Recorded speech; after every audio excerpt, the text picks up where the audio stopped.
écoutez, merci de rester encore pour m'écouter parce que vous avez déjà travaillé 3 jours et peut-être aussi profité de beaucoup de richesses lyonnaises, notamment la gastronomie. En tant que membre fondateur de l'AIPCF, eh bien, je vais essayer d'ouvrir la fin de ce congrès justement sur une dimension qui peut-être a été insuffisamment abordée, qui est l'importance des technologie, de l'évolution technologique et de tous les bouleversements que cette évolution va entraîner dans les familles, mais aussi dans nos pratiques professionnelles.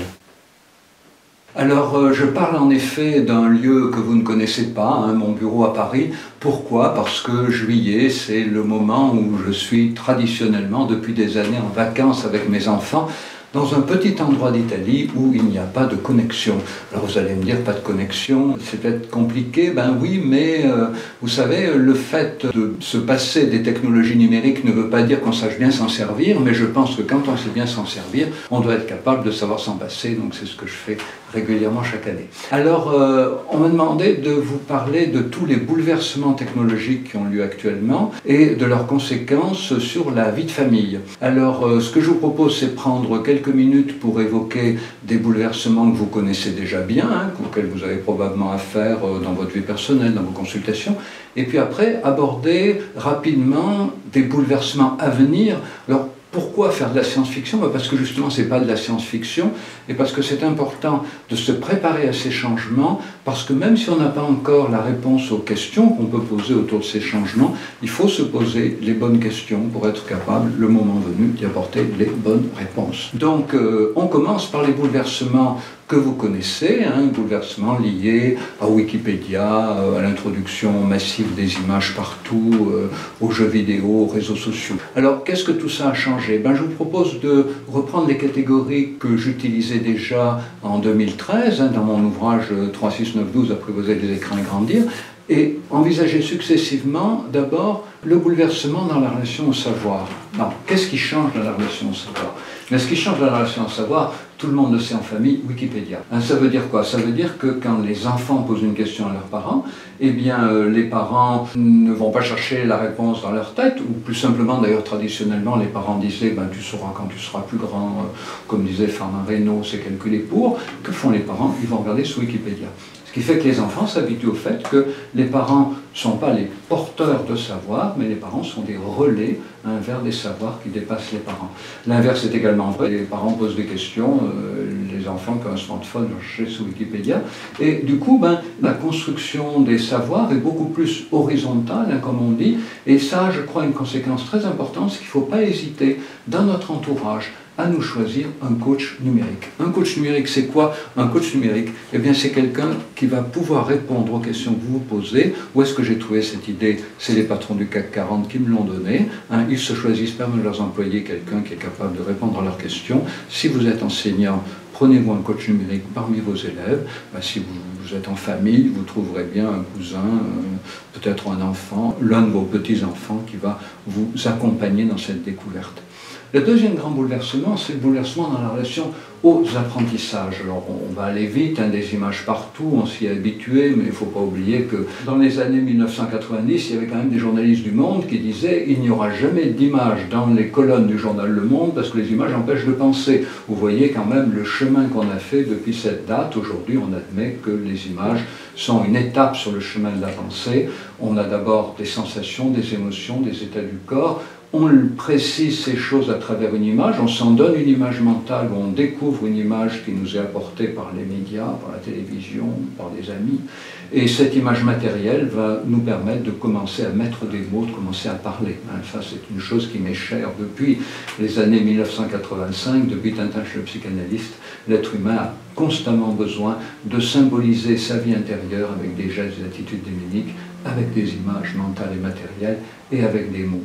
Et puis la deuxième chose qui change, c'est évidemment le régime de l'attention. Traditionnellement, le régime de l'attention, c'était l'attention profonde, longue durée, la lecture, le travail du paysan qui pousse la charrue, de l'artisan qui polit sa pièce de bois ou de métal. Eh bien aujourd'hui, nous sommes massivement confrontés à des formes d'attention très intenses, très éphémères, très rapides, qu'on appelle l'hyperattention.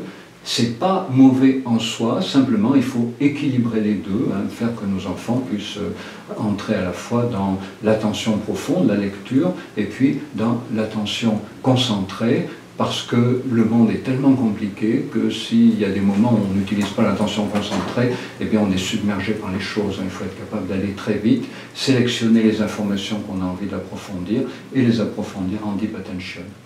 Alors il y a un troisième grand bouleversement qui intéresse particulièrement les psys, c'est les bouleversements dans la relation à l'identité. Alors qu'est-ce que ça veut dire? Ça veut dire qu'aujourd'hui l'identité ne se construit plus comme hier. L'identité se construit aujourd'hui pour l'enfant autant dans sa fréquentation des espaces numériques que dans sa fréquentation familiale. Erving Goffman d'ailleurs l'avait déjà dit en 1950 avec l'invention de la télé. Les enfants vont prendre modèle sur Zorro, sur Superman, et les enfants vont plus seulement prendre leur repère, leur modèle identificatoire auprès de leurs parents.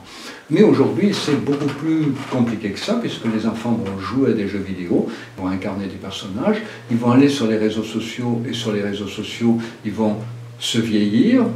Les vieux se rajeunissent, mais les jeunes se vieillissent toujours. Et puis, les garçons vont jouer le rôle des filles, les filles jouent le rôle des garçons. Et comme ça, on a une nouvelle culture qui est en train de se créer, importée notamment par les youtubeurs et les youtubeuses, qui parfois interviennent dans leur nom propre, mais parfois aussi font du mime, du théâtre. Nouvelle culture théâtrale généralisée aujourd'hui. Le psychodrame, le jeu de rôle paraît vraiment la forme de thérapie la plus adaptée aux nouvelles générations. Ils ont envie de bouger, ils ont envie de mettre en scène. On entre dans un monde de culture théâtrale dont nous, psy, devons prendre la mesure, mais dont les parents aussi doivent prendre la mesure. Je vous ai annoncé 4 bouleversements. Quel est le 4e? Eh bien, après le bouleversement dans la relation au savoir, le bouleversement dans la relation aux apprentissages, le bouleversement dans la construction d'identité, ce 4e bouleversement, c'est celui de la sociabilité, la construction des liens sociaux. Alors, il faut bien comprendre que traditionnellement, les liens sociaux se construisaient autour de la proximité physique. On échangeait plus avec les gens qui vivaient sous le même toit que nous, qu'avec les voisins. On échangeait plus avec les voisins qu'avec les gens de l'immeuble d'à côté. Et donc la sociabilité se construisait par proximité physique. Le lieu de travail étant évidemment un lieu de proximité physique important. Mais aujourd'hui, avec les réseaux sociaux, avec Internet, la sociabilité se construit par centre d'intérêt partagé. En pratique, ça veut dire que si vous avez un voisin qui est passionné, par exemple, par un groupe de rock qui vous passionne vous aussi, vous pouvez avoir un lien très fort avec lui. C'est un lien local, c'est votre voisin de palier. Mais si vous avez rencontré sur Internet un Australien qui habite à Sydney, qui est passionné par le même groupe de rock, eh bien, vous aurez une relation très forte également avec cet inconnu pour vous, parce que vous partagerez de manière très intense un centre d'intérêt. Et donc on dit du coup que le réseau est glocal, il n'est ni seulement local, il n'est ni seulement global, il est local. Donc ce bouleversement dans la relation à la construction de la sociabilité, il va avoir une conséquence importante pour la vie familiale. Pourquoi un bouleversement important pour la vie familiale? Parce que si les parents arrivent à intéresser leurs enfants à leur propre centre d'intérêt, si les parents s'intéressent à la pêche à la ligne, arrivent à intéresser leurs enfants à la pêche à la ligne, ou s'ils s'intéressent aux échecs, ils arrivent à intéresser leurs enfants aux échecs, c'est parfait. Il y a une continuité qui s'établit et la famille reste riche en échanges, en communication, c'est une famille vivante. Mais si les parents n'arrivent pas à intéresser leurs enfants à ce qui les intéresse, ils n'ont pas d'autre choix que de s'intéresser à ce qui intéresse leurs enfants. Et alors ne vous inquiétez pas les parents, c'est pas triste, parce que le jour où vous allez vous intéresser aux jeux vidéo, vous verrez qu'il y en a qui sont très intéressants, il faut faire le tri, et puis peut-être vous allez découvrir les youtubeurs, les youtubeuses. N'oublions pas quand même qu'à l'époque de Johnny Hallyday, il y a bien longtemps, dans mon adolescence, beaucoup de parents dénigraient énormément cette culture et disaient « c'est les yéyés, c'est pour les jeunes, ça passera ». Eh bien non, la culture yéyé, elle est devenue la culture des adultes et même des seniors d'aujourd'hui. Donc les youtubeurs et les youtubeuses, ne croyez pas que c'est de la culture adolescente, c'est notre culture qui est en train de se construire, c'est la culture des adultes et des seniors de demain. Donc prenons le train en route, n'attendons pas pour nous intéresser à ces manifestations culturelles nouvelles. Là encore une fois, nous avons tout intérêt à les découvrir. Eh bien, je parlais tout à l'heure de coach numérique, voilà un domaine dans lequel il va nous être bien utile.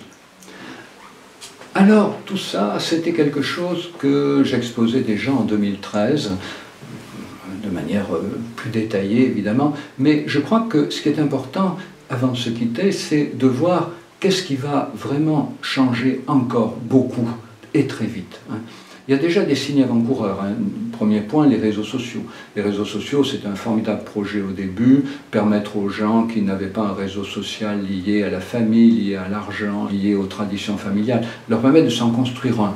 Le projet des réseaux sociaux a été complètement dévoyé, comme vous le savez. Aujourd'hui, qu'est-ce que c'est? C'est une énorme machine à prélever nos données personnelles et à coup de pouces, à coup de flammes, à coup de cœur, une énorme machine à faire en sorte que les usagers soient toujours invités à y interagir plus pour fournir toujours plus de données personnelles. Il y a même des gens qui ont travaillé chez Facebook qui sont en train de condamner cette machine à extorquer nos données. Et donc du coup, prudence avec les réseaux sociaux. Ils ne sont plus ceux que peut-être nous avons connus quand nous étions plus jeunes, ils sont vraiment différents. Un autre grand bouleversement qui est en train de se dérouler, c'est la relation à l'identité. La relation à l'identité, jusqu'à maintenant, elle a été changée par la pratique des jeux vidéo, par la pratique des réseaux sociaux, mais une nouveauté dont vous avez tous entendu parler s'annonce, la réalité virtuelle. La réalité virtuelle, il faut bien comprendre que ça va bouleverser non seulement notre vie quotidienne, mais nos catégories. Jusqu'à maintenant, il y avait le réel et l'imaginaire.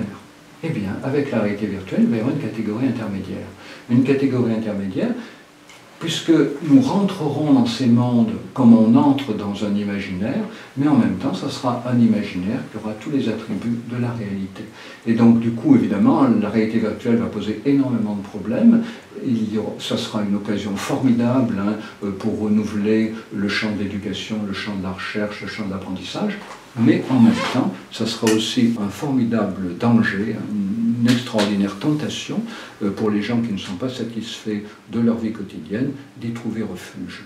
Et donc du coup, il va falloir éduquer nos enfants plus que jamais à réguler leur consommation d'écran tout petit, de manière à pouvoir, quand ils seront confrontés à cette réalité virtuelle, pouvoir la gérer le mieux possible. Mais si je parle de réalité virtuelle, peut-être c'est assez abstrait pour beaucoup d'entre vous, je vais vous donner un exemple. Un film qu'on peut voir aujourd'hui aux États-Unis, qu'on va bientôt pouvoir voir en France, qui s'appelle The Enemy. The Enemy, c'est quoi? C'est la possibilité pour chaque spectateur, mais on est justement plus spectateur, pour spectateur, il faudrait dire, la possibilité d'entrer avec un casque de réalité virtuelle au milieu d'un groupe de soldats, être interpellé par ces soldats, être traité comme eux. Un autre exemple, la possibilité de vivre ce que vivent des Mexicains qui tentent de traverser la frontière américaine, se retrouver dans la peau d'entre eux, être interpellés par les autres migrants, et puis être insultés par les gardes-frontières américains. Et donc, autant de possibilités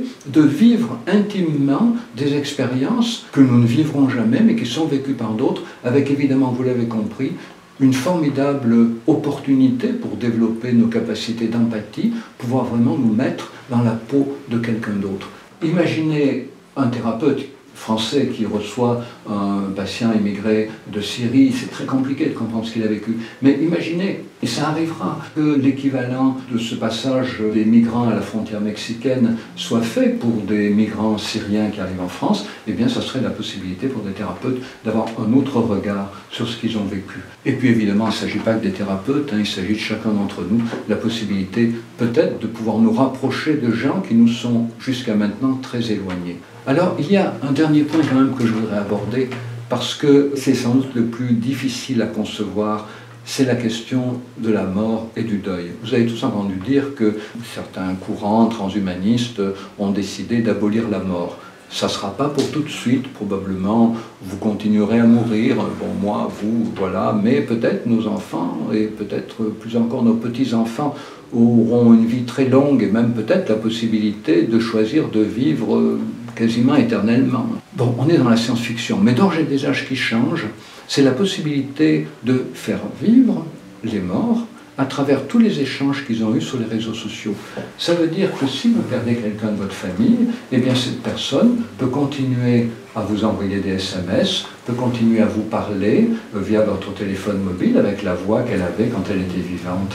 Ray Kurzweil, qui est donc le grand inspirateur du projet transhumaniste chez Google, rêve de ressusciter son père d'une certaine façon sous la forme d'un robot. Mais pas seulement un robot qui aurait l'apparence physique de son père, ça c'est un automate, c'est facile à fabriquer, mais un robot qui aurait les manières de parler de son père, les plaisanteries de son père, les tics de son père, les centres d'intérêt de son père, les constructions de phrases de son père. Et évidemment, le jour où il y arrivera, on ne sait pas encore très bien comment, mais on peut lui faire confiance, le jour où il y arrivera, il y aura probablement beaucoup de familles candidates, peut-être, pour continuer à faire vivre un défunt. Alors, vous êtes comme moi, vous avez grandi dans l'idée qu'il fallait apprendre à faire son deuil. Qu'est-ce que ça voudra dire faire son deuil dans quelques années? Vous savez d'ailleurs, cette expression qu'on emploie toujours, elle s'est démonétisée au fil des années. N'oubliez pas qu'il y a eu une époque où quand on était physiquement séparé de quelqu'un, il fallait faire son deuil de l'entendre, il fallait faire son deuil de le voir. On ne pouvait correspondre qu'avec des courriers papier qui mettaient plusieurs jours pour passer d'une personne à une autre. Eh bien, il n'y a pas très longtemps, nous avons découvert que grâce au téléphone, nous pouvions continuer à parler avec cette personne, puis que nous pouvions la voir par Skype. Et bien bientôt, après sa mort, nous pourrons continuer à non seulement l'entendre, mais même à échanger avec elle. Vous voyez donc des bouleversements dont il est important de prendre la mesure, parce qu'encore une fois, même si nous n'avons pas aujourd'hui les réponses à ces questions, il faut nous poser aujourd'hui ces questions. Il faut nous intéresser aux progrès technologiques en devenir, de manière à savoir au bon moment comment leur apporter la bonne réponse. Parce que peut-être que nous n'avons pas du tout envie que disparu de notre famille continue à être présent via le téléphone et les SMS. Mais si je reçois un patient qui a fait ce choix, comment le comprendre? Comment l'accompagner si je n'ai pas été sensibilisé au fait que tout cela arrive, c'est pas demain, c'est aujourd'hui. Et voilà, merci de votre attention. Bonne fin de séjour lyonnais pour ceux qui restent quelques jours. Bon retour dans vos familles, vos institutions. N'oublions pas que le 9e congrès se prépare d'ores et déjà, que les technologies nouvelles, les évolutions sociétales vont y être très présentes. Et si vous avez entre-temps des questions autour de ce que je viens de vous présenter, eh bien, il existe Internet, il existe notre site. N'hésitez pas. Merci encore de votre attention.